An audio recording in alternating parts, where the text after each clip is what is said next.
Bonjour, nous allons voir dans ce 5e chapitre comment on passe d'un embryon plan à 3 feuillets à un embryon tubulisé ayant des ébauches déjà de membres, donc stade phylotypique, en fin de 4e semaine.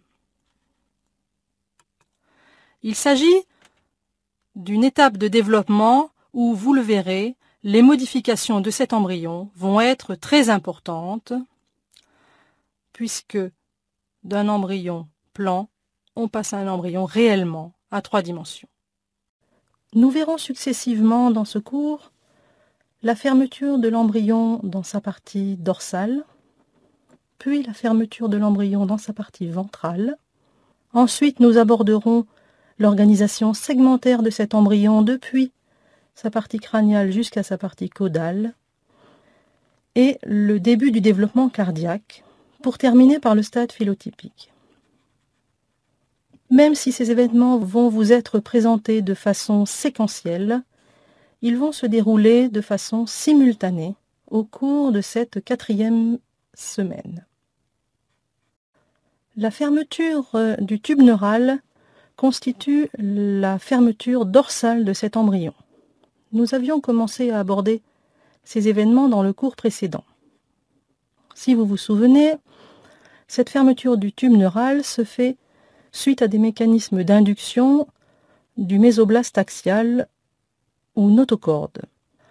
Ces mécanismes d'induction permettent à la plaque neurale de s'invaginer, ce qui va occasionner la formation d'une gouttière neurale. Cette gouttière neurale continue ensuite à se replier pour aboutir à une fermeture complète dans la partie dorsale, donnant lieu à la mise en place d'un tube neural.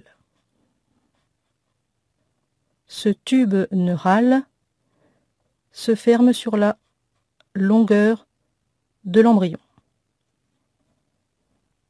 Au niveau de la plaque neurale, de chaque côté de cette plaque neurale au niveau de l'ectoblaste, on observe des zones particulières qui vont avoir un devenir différent et former les crêtes neurales. Ces zones qui bordent la plaque neurale se replient comme lors de la fermeture du tube neural, mais vont ensuite complètement s'individualiser, formant 2 crêtes neurales paires et symétriques. Le tube neural donnera les structures cérébrales et médulaires, tandis que le devenir des crêtes neurales va être extrêmement diversifié, notamment en fonction de la zone dans laquelle on se trouve au niveau de l'embryon, et les cellules des crêtes neurales, selon les endroits où elles vont migrer, vont pouvoir donner aussi bien des cellules gliales que des cellules de ganglions spinaux ou de ganglions du système nerveux autonome, les mélanoblastes qu'on trouvera au niveau de la peau, ou des cellules du système neuro-endocrine diffus. Cette liste du devenir des cellules des crêtes neurales n'est pas du tout exhaustive. La fermeture du tube neural débute dans la partie médiane de l'embryon, au niveau d'une zone correspondant au 4e, 5e somite, environ à 22 jours de développement. Cette zone des 4e et 5e somites délimite la partie médiane de l'embryon, avec une portion crâniale vers la tête de l'embryon et une portion caudale vers la queue de cet embryon. Vous avez sur la partie gauche une illustration photographique d'un embryon vu par sa face dorsale et sur la partie droite un dessin explicatif correspondant. Comme nous l'avions déjà vu précédemment, l'anios a été sectionné pour bien visualiser l'ensemble de l'embryon. La fermeture dorsale de l'embryon va donc progresser à partir de cette zone médiane, à la fois vers la partie crâniale de l'embryon et vers la partie caudale. Il y a donc progression de cette fermeture du tube neural qui va laisser persister une ouverture crâniale ou neuropore crânial qui se fermera aux environs du 24e jour, tandis que la fermeture du neuropore caudal est plus tardive et interviendra vers le 26e jour.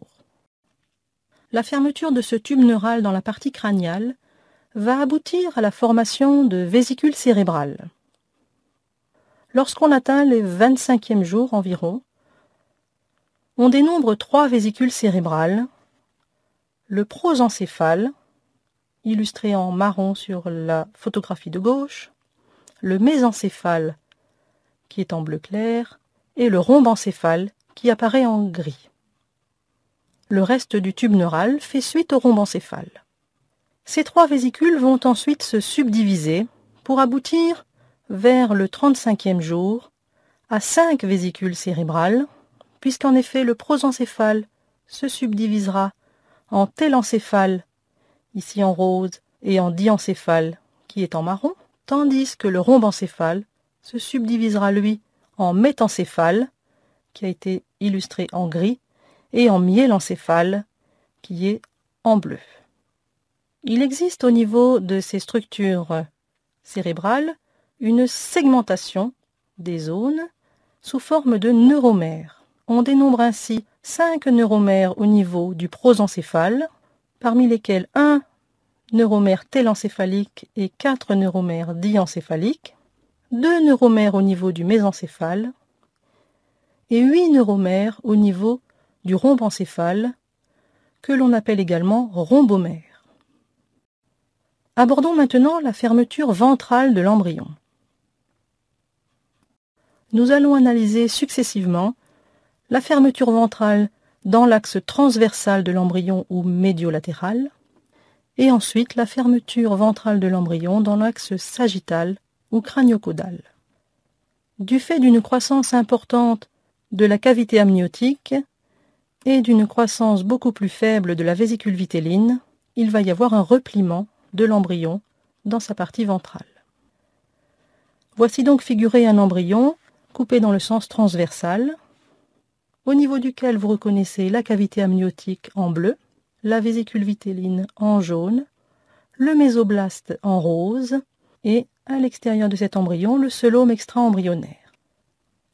La croissance importante de la cavité amniotique va aboutir à un rapprochement progressif des bords latéraux de l'embryon au niveau de la zone médiane de cet embryon, comme vous pouvez l'observer sur cette animation.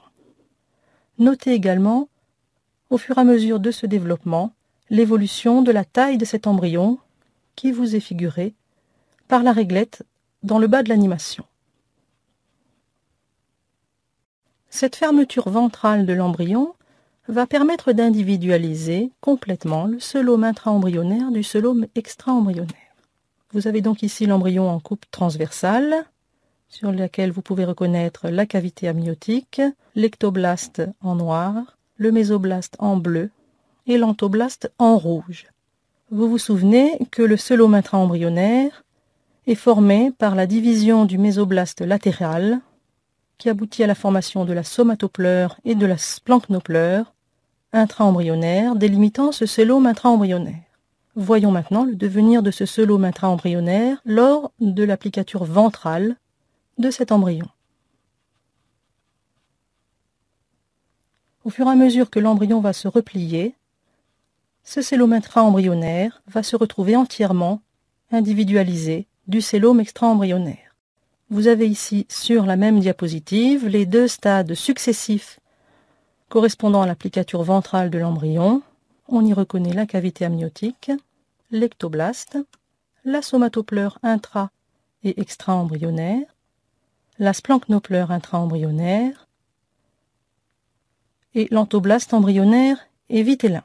Vous voyez donc que l'applicature ventrale de l'embryon a entièrement isolé le celome intra-embryonnaire du celome extra-embryonnaire.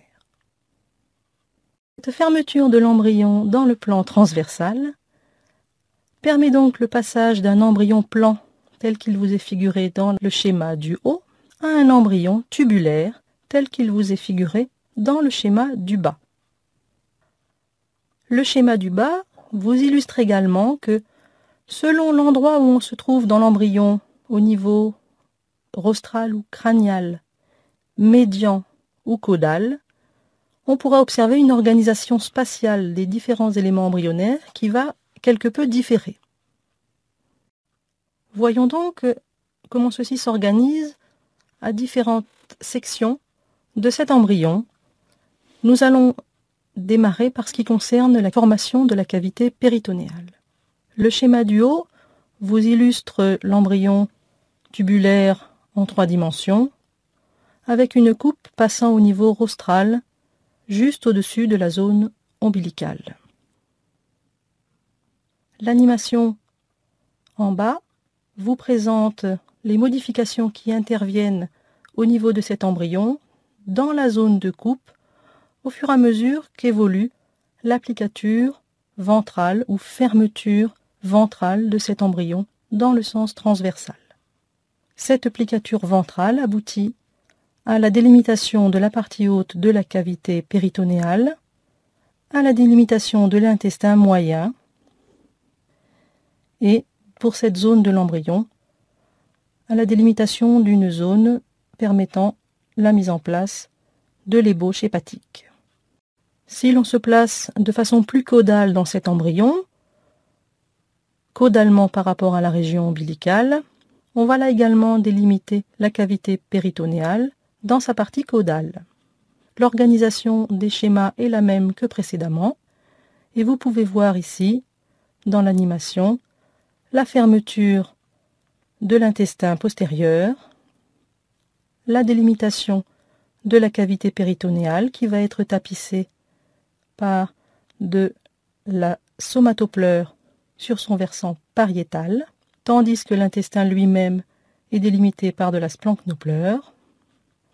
Ces mécanismes de repliement et d'accolement des feuillets permettent également la formation du mésentère, qui correspond à l'accolement des 2 feuillets de splanchnopleur, dorsalement par rapport à l'intestin primitif, qui donneront ensuite le futur mésentère intestinal. En même temps que les bords latéraux de l'embryon se replient transversalement, on va observer un repliement de cet embryon très important dans le sens crânio-caudal. Vous avez ici une coupe sagittale de l'embryon, où vous reconnaissez le disque embryonnaire, surmonté par la cavité amniotique en bleu, surplombant la vésicule vitelline en jaune. Repérez bien les 2 accolements d'ectoblastes et d'entoblastes sans interposition de mésoblastes qui forment, je vous le rappelle, la membrane bucopharyngée et la membrane cloacale. Repérez bien également ce diverticule de l'entoblaste qui est en train de commencer à se former et qui est l'allantoïde au niveau du pédicule embryonnaire. Nous avons vu tout à l'heure qu'il y avait un développement très important de l'ectoblaste formant le tube neural et les vésicules cérébrales. Ce développement très important de l'ectoblaste, lié au développement très important de la cavité amniotique, va occasionner un rapprochement et une bascule de la membrane bucopharyngée et de la membrane cloacale, et la mise en place d'une très importante courbure sagittale crâniale et, dans une moindre mesure, d'une courbure sagittale caudale de cet embryon. L'animation qui va vous être présentée débute au stade d'embryon en cours de gastrulation. Cet embryon mesure moins d'1 millimètre et je vous engage à noter quelle sera la taille de cet embryon à la fin de l'animation, toujours en vous servant de la réglette qui figure dans le bas de l'animation. Vous avez donc un embryon plan dans lequel les structures ectoblastiques commencent à se développer, ce qui va occasionner une lordose lombaire de cet embryon, c'est-à-dire un creusement lombaire, puis l'extrémité céphalique de cet embryon va se développer de façon très importante, ce qui entraîne une courbure crâniale très importante. Le développement caudal est moins important, mais l'on aura également une courbure caudale de cet embryon. Les membranes bucopharyngées et cloacales, qui étaient dans le même plan, ont pris maintenant une disposition tout à fait différente dans la partie ventrale de cet embryon. L'allantoïde, qui était très peu développé, s'est maintenant considérablement développé dans le pédicule embryonnaire.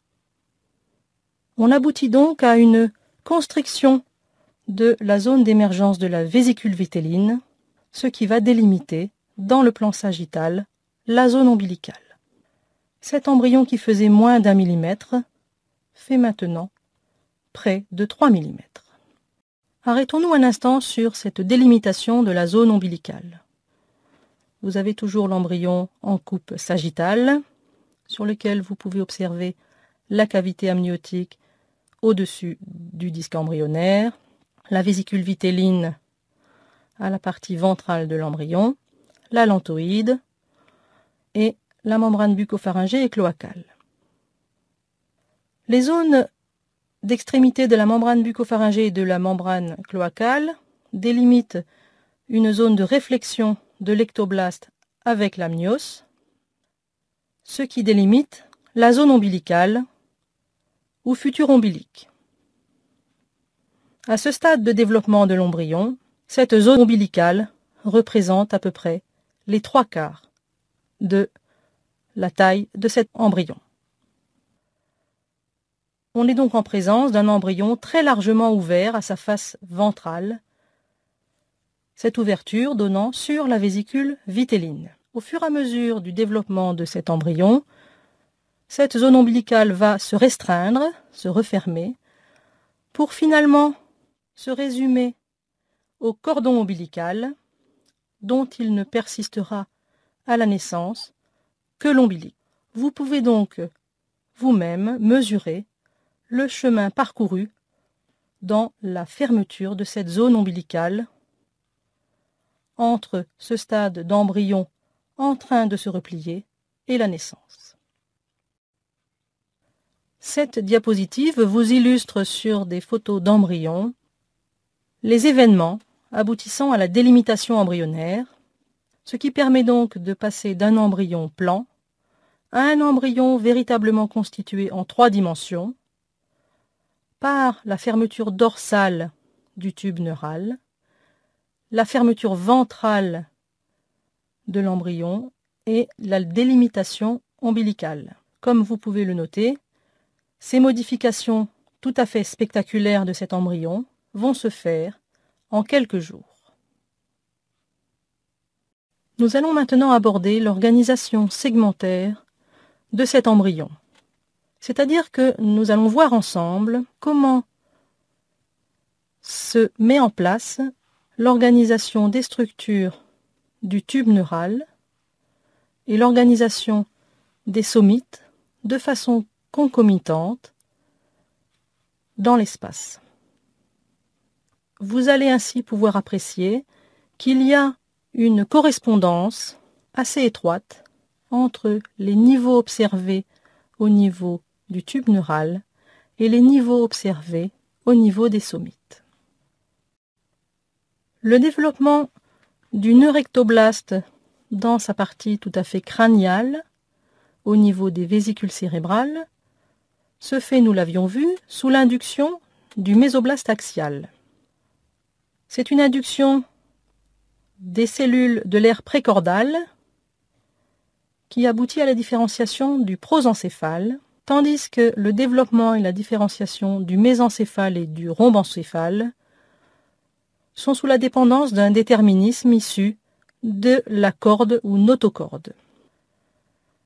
Des facteurs de croissance tels que le FGF, sécrétés par les cellules du neurectoblaste lui-même, interviennent également dans ces mécanismes de différenciation. On observe également une correspondance segmentaire assez étroite entre les vésicules cérébrales et le mésoblaste paraaxial. Ainsi, les rhombomères 1 à 7 sont situés au niveau des somitomères 4 à 7, tandis que le 8e rhombomère fait à peu près face aux somites 1 à 4. Dans cette zone de l'embryon, il y aura également développement des arcs branchiaux 1 à 4, permettant la mise en place des structures de la face, mais nous ne verrons pas ce développement dans ce cours. Cette correspondance neurale et somitique précise existe également au niveau du tube neural. Vous avez illustration ici de 3 niveaux du tube neural, donc 3 neuromères, et de 3 niveaux somitiques. On définit comme métamère la correspondance de niveaux qui existe entre un élément du tube neural et un niveau somitique donné. Le tube neural est à l'origine de la formation de la moelle épinière, tandis que les somites vont se différencier en sclérotomes puis en vertèbres, et également, pour une partie, en territoire musculaire ou myotome. Il faut qu'une interconnexion se mette en place entre le tube neural moelle épinière et les territoires musculaires que cette moelle va innerver. Cette connexion va se mettre en place grâce aux nerfs spinaux. Au niveau d'un neuromère, zone segmentaire du tube neural, il y a émergence d'un nerf spinal homolatéral et contralatéral. Pour gagner son territoire musculaire, ce nerf spinal doit traverser le sclérotome, donc le niveau somitique. L'émergence du nerf spinal se fait à peu près au milieu du niveau somitique. Il y a donc une séparation de ce niveau somitique en 2 parts pour permettre le passage du nerf spinal qui va gagner son territoire musculaire. Voici au final l'organisation telle qu'on pourra l'observer à la naissance et à l'âge adulte, une moelle épinière d'où émergent des nerfs spinaux qui sortent des orifices vertébraux et vont gagner des territoires musculaires. Ce mécanisme de formation aboutit à une origine intersegmentaire des vertèbres.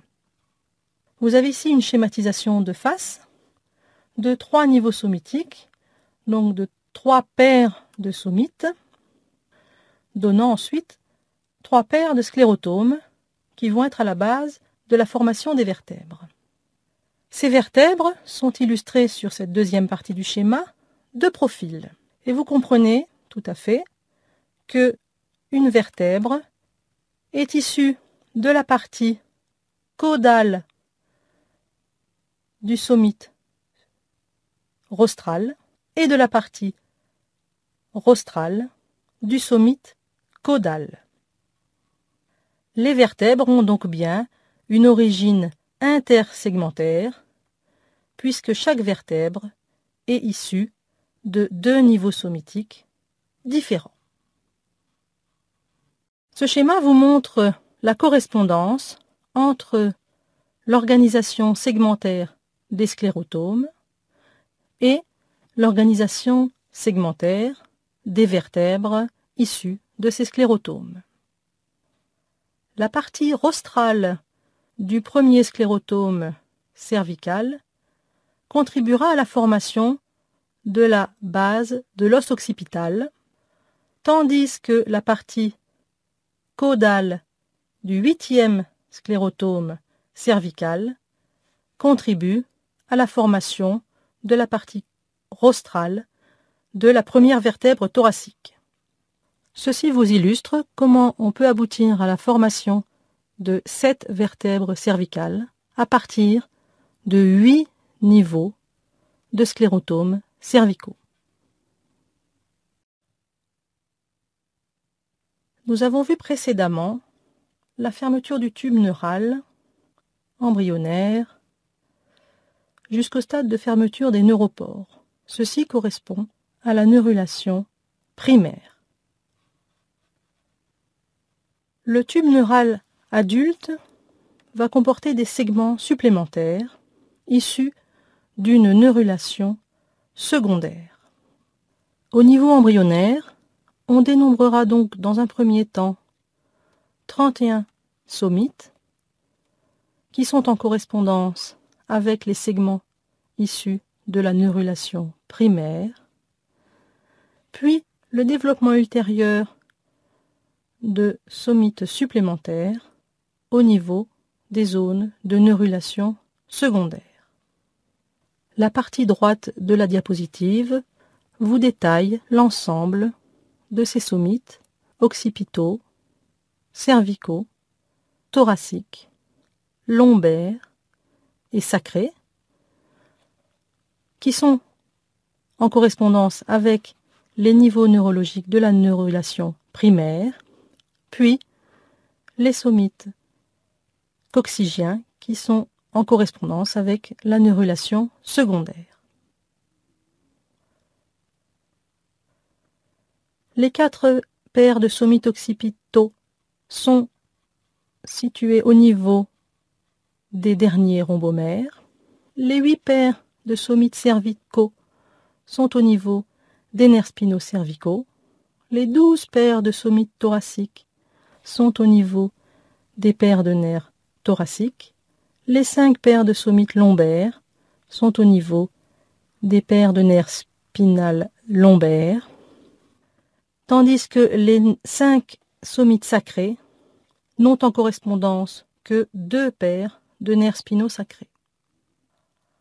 Et ultérieurement, dans un mécanisme, nous l'avons vu, de neurulation secondaire, il y aura formation de 3 paires de nerfs spinaux supplémentaires et d'une paire de nerfs spinaux coccygiens.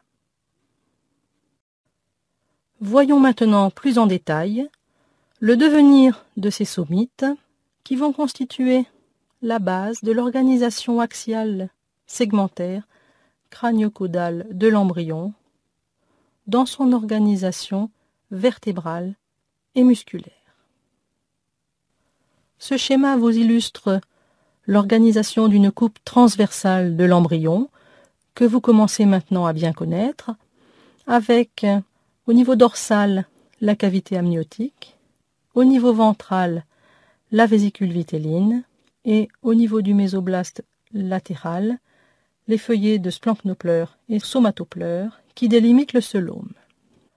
Vous reconnaissez également le tube neural surmonté des crêtes neurales et, de part et d'autre de ce tube neural, une paire de somites, chacun s'étant creusé d'une cavité somitique. Plus latéralement par rapport aux somites, on trouve le mésoblaste intermédiaire. Quel est le devenir de ce somite? On définit au niveau de ce somite une partie médiale et une partie latérale. On y définit également une zone ventrale et une zone dorsale. Ceci va donc constituer une organisation d'un somite en 4 cadrans. Nous allons voir le devenir de chacun des cadrans et également comment ces cadrans vont s'organiser au fur et à mesure de l'applicature ventrale de l'embryon dans le sens transversal. Le cadran médio-ventral deviendra le sclérotome. Le cadran médio-dorsal donnera naissance au dermomyotome, tandis que le cadran latéral, ventral et dorsal donnera des cellules musculaires. Notre embryon est maintenant figuré à un stade un petit peu plus tardif de l'applicature ventrale de l'embryon. Vous y retrouvez le sclérotome en gris, le dermomyotome en orange et les zones musculaires d'où vont émerger les muscles des membres en marron. Vous remarquez dès à présent que le sclérotome a pris une disposition en croissant entourant le tube neural. C'est l'ébauche de la future formation vertébrale. Au fur et à mesure de l'applicature ventrale de l'embryon, les cadrans que nous avons définis précédemment ont évolué. Le cadran médio-ventral devient médial. Le cadran médio-dorsal devient latéral. Et la moitié latérale va prendre une disposition plus ventrale. Ceci n'est que le fait de l'applicature ventrale de l'embryon. Les vertèbres sont donc issues du sclérotome. Le disque intervertébral est lui issu pour une partie des cellules du sclérotome, mais également des cellules de la corde qui vont former le noyau pulpeux de ce disque intervertébral.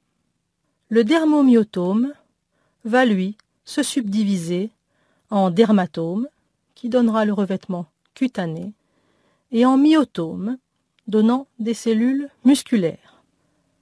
Ce myotome se subdivise lui-même en zones dorsales ou épimères, qui vont donner les muscles dorsaux, et en zone ventrale ou hypomère, donnant les muscles ventraux. L'organisation segmentaire des niveaux vertébraux, des niveaux neurologiques et des niveaux musculaires aboutit à une organisation topographique bien précise, dénommée organisation en métamère ou organisation métamérique. Cette organisation vous est schématisée ici, chez l'individu, à l'âge adulte. Voyons maintenant les premières étapes du développement cardiaque. Sur cette diapositive,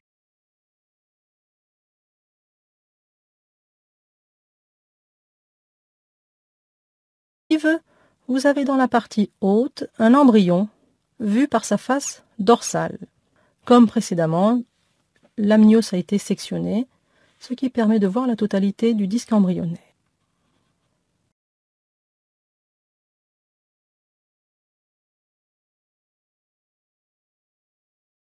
Dans la partie basse de la diapositive sont figurées à droite une coupe transversale et à gauche une coupe sagittale.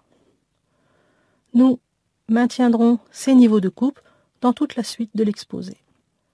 Nous avions vu dans le cours précédent que la formation des vaisseaux débute au niveau extra-embryonnaire. Elle se poursuit ensuite en intra-embryonnaire, avec notamment le développement de 2 tubes endocardiques latéraux. Ces 2 tubes endocardiques latéraux fusionnent dans la partie rostrale, en avant, de façon plus crâniale, à la position de la membrane bucco-pharyngée, qui est figurée par le disque jaune. Ces tubes endocardiques latéraux sont connectés à des afférences veineuses issues du même système de vasculogénèse. Il y a également formation de 2 aortes dorsales, paires et symétriques. Ces aortes dorsales ont une disposition plus médiale par rapport au tube endocardique. Elles s'abouchent au tube endocardique dans sa portion fusionnée médiale, crâniale par rapport à la membrane bucco-pharyngée. Nous retrouvons sur cette diapositive l'embryon en coupe transversale à gauche et en coupe sagittale à droite. Nous allons voir maintenant comment, à partir de 2 tubes endocardiques latéraux, nous allons aboutir à un tube endocardique unique, médian. Ceci est lié au mécanisme de plicature ventrale de l'embryon, à la fois dans le sens transversal et dans le sens sagittal. Le premier schéma vous figure ici les ébauches de tubes endocardiques latéraux qui, au fur et à mesure de l'applicature transversale de l'embryon, vont fusionner sur la partie médiane en même temps que se fait la fermeture de l'intestin antérieur. Comment explique-t-on que ce tube endocardique médian se retrouve en position ventrale par rapport à cet intestin antérieur? Regardons ce qui se passe en coupe sagittale. Vous avez ici illustré le repliement du tube endocardique situé à l'extrémité de l'aorte dorsale. Cette aorte dorsale est figurée en rouge et au fur et à mesure que ce tube endocardique passe d'une position crâniale par rapport à la membrane bucco-pharyngée à une position plus rostrale par rapport à cette membrane bucco-pharyngée, on aboutit à une plicature de l'aorte dorsale qui va donner lieu à la formation du premier arc aortique. En même temps que ce tube endocardique unique se forme, la cavité qui l'entoure va également être délimitée. Vous retrouvez donc sur cet embryon en coupe transversale et en coupe sagittale, le cœlome interne et le cœlome externe. Vous retrouvez l'individualisation de ce cœlome interne progressivement par rapport au cœlome externe du fait de l'accolement des deux feuillets de splanchnopleure et de somatopleure. Cet accolement de la splanchnopleure et de la somatopleure va former, dans la partie crâniale de l'embryon, le septum transversum. Cette formation du septum transversum isole entièrement le cœlome interne. Ce septum transversum va ensuite changer de positionnement au fur et à mesure que l'applicature sagittale de l'embryon se fait.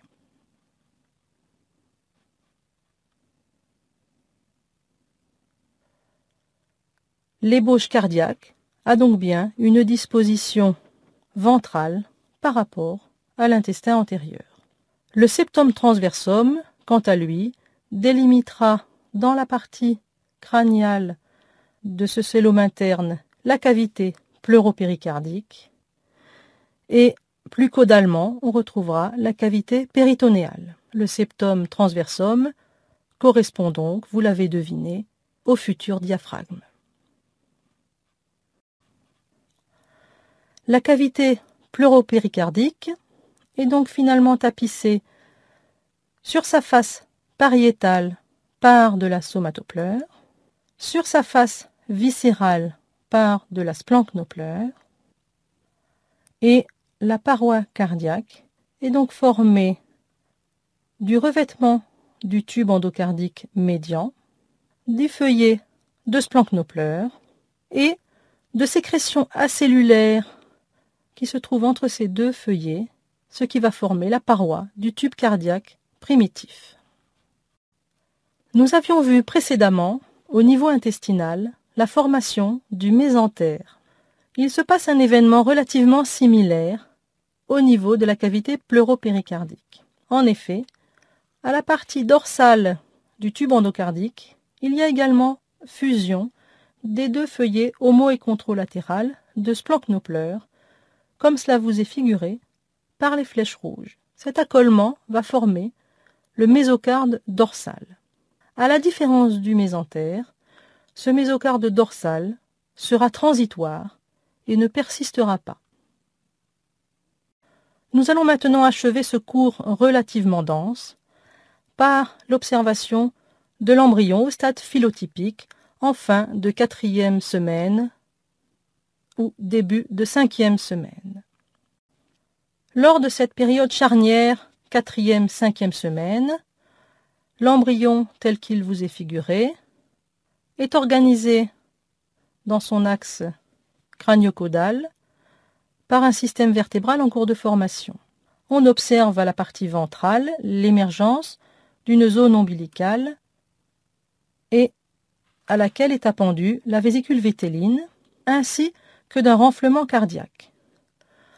On va également observer l'émergence de bourgeons des membres que nous ne détaillerons pas dans ce cours. L'ensemble du système de mésoblastes, ectoblastes et entoblastes est en place pour permettre ultérieurement la formation des arcs bronchiaux qui vont contribuer à la formation de la face. Nous dirons simplement sur ces arcs bronchiaux qu'ils correspondent à un accolement des feuillets ectoblastiques et entoblastiques avec interposition de mésoblastes sous forme de structures en arcade.